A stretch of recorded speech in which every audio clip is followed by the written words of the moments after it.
There's a whole secret dark side to the way that the United States conducts itself around the world. President Barack Obama, meanwhile, has admitted for the first time that drones are regularly striking Taliban and Al-Qaeda targets in Pakistan's tribal areas. The heart of that is the belief that the United States has the right to kill anyone that it pleases in any country without even charging people with a crime. There is a lot of misinformation about this. There's no doubt that some innocent people have been killed by drone strikes. If we start killing people and calling them terrorists because of what they're thinking or what they aspire to do, then we shouldn't say that we have anything to do with democracy.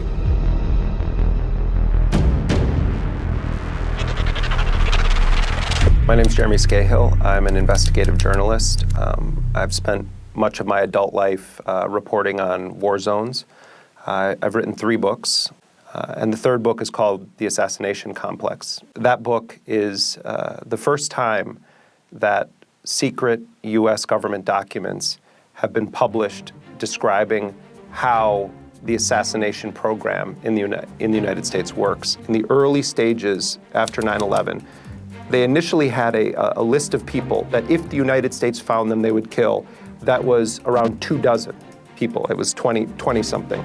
By the time Barack Obama became president for his 2nd time, there were thousands of people on this list. For a while, they were doing this thing where on every Tuesday, the day of the week, every Tuesday, a secret committee would meet in Barack Obama's White House. They would order pizzas and they would have Coca-Cola and other products delivered, and they would go through the lists of people that were being nominated by either the military or the CIA for assassination. Usually a nomination is something good. You get nominated for a book prize. You get nominated for an Oscar.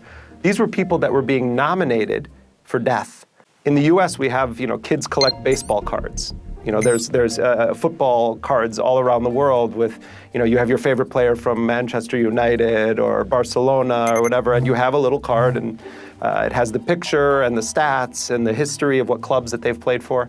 In the United States, at the White House, they have those for people they want to kill. And they call them baseball cards. And they have these cards, and they have a picture of the person.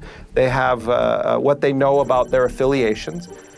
And a lot of times, people are put on the list. Their nomination is approved. They win the great prize of being on Barack Obama's kill list based on circumstantial evidence, based on their phone number being in someone else's phone. And once you're nominated to that list, then a clock starts on your life. If the U.S. military finds you, then they apply to kill you.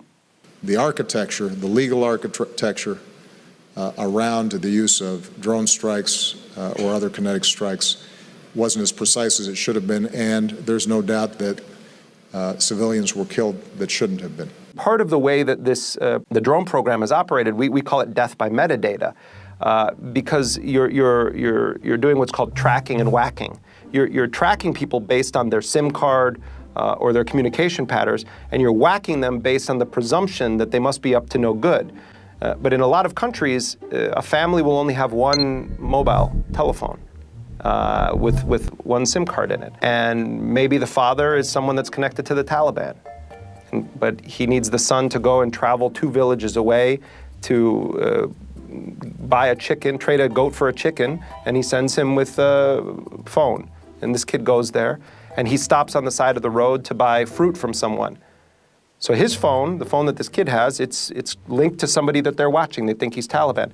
The fruit vendor, his father is also linked to the Taliban, but he's not. He's just a kid selling fruit on the side of the road. You now have 2 people together with phones from people we suspect of being Taliban, but in reality, it's just 2 kids that were given a phone so that they could be in touch with home when they took long journeys somewhere or when they were working for the day. This may sound like what I'm saying. It's like, okay, well, that doesn't happen. It happens all the time. It's not like we have a positive identification and we're taking the target out. It's not like the movies.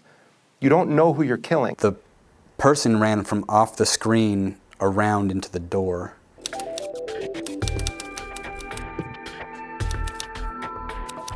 And it was a person. I'm not going to say that it was a dog. I was told that it was a dog, but it was a person running from off the screen around and into the building. But could it have been the high-value target? No. It was too small to be a male adult. What, you suggesting to me it was a child? Yes, I believe it was a child. So you see this on the big close-up on your screen. Do you at that moment have the capacity, the ability within the system to divert the missile which has already been launched? If there was more time, probably, but there was less than 6 seconds left on the clock. So what did you do? Maintain target. Like, I asked the pilot what that was, and he's like, it don't matter.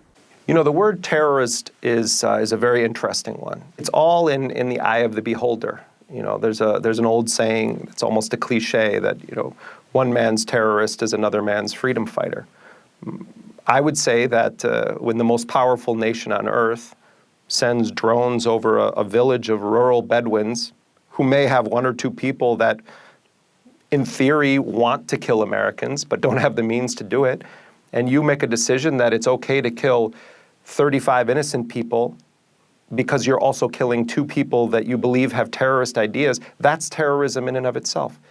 Why do those 35 people who have nothing to do with attacking you, who don't have the means to attack you, who are going about their daily lives, why do they have to live under the rain of missiles because there's a small number of people that we believe want someday in the abstract to commit an act of terrorism? I'll tell you, I've studied every incident that we know of the United States killing people with drone strikes. There is not a single person, not one, that the United States has killed in a drone strike that they have ever been able to produce evidence that that person was actually in the process of committing an act of terrorism or trying to commit an act of terrorism against the United States.